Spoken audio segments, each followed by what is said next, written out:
Soluzzjonijiet li jifrankaw l-enerġija u teknoloġiji li jifrankaw l-ilma fid-djar. Fek qed jinvesti l-Gvern biex ikun jista' jagħti aktar appoġġ lill-familji. Waqt konferenza tal-aħbarijiet mill-Ministeru għall-Enerġija u r-Regulatura s-Servizzi tal-Enerġija u l-Ilma, ir-ROSE, tħabbru qatt ta' skemi aġġornati li għandhom lan li jippromovu stil ta' ħajja aktar sostenibbli u effiċjenti fl-użu tal-enerġija għal individwi privati. Fost l-aġġornamenti hemm l-introduzzjoni ta' għotja ġdida l pannelli fotovoltaiċi li jsaħnu l-ilma li tkopri 50% tal-ispejjeż eleġibbli sa massimu ta' €700.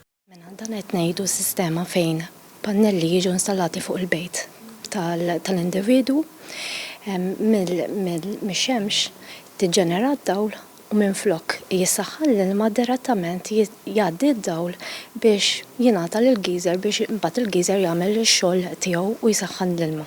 Skemi oħra jinkludu għotja l-heater tal-ilma b'heat pump bżieda minn €1,000 għal €1,400 li tkopri 50% tal-ispejjeż u għotja l-solar water heater li tkopri 75% tal-ispejjeż sa massimu ta' €1,400 ma' għotja addizzjonali ta' €500 għat-tiswija wara 5 snin. Ir-ROSE ser ikompli jagħti s-sapport permezz ta' qatt ta' skemi residenzjali li għadhom għaddejjin, fosthom l-għotja r-restawr ta' ċisterni li tkopri 50% tal-ispejjeż eleġibbli sa massimu ta' €1,000, l-għotja roof insulation u double glazing li tkopri 50% tal-ispejjeż ta' retrofitting sa massimu ta' €1,000, l-għotja l-carbon filters li tkopri 60% tal-ispejjeż sa massimu ta' €100 u l-għotja s-sistema ta' reverse osmosis li tkompli sa €300 skont it-tip ta' sistema.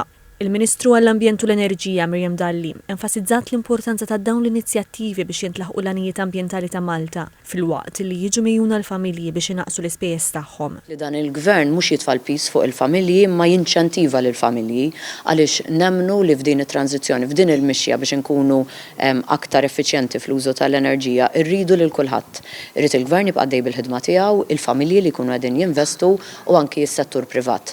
Aħna nifhmu li dan l-investiment jeħtieġ ċertu kapital u għalhekk li qegħdin ngħinu lill-familji għaliex nemmnu li permezz ta' dawn is-sistemi jkunu qed igawdu l-familji wkoll. Il-proċess tal-applikazzjoni għal dawn l-iskemi ġie simplifikat.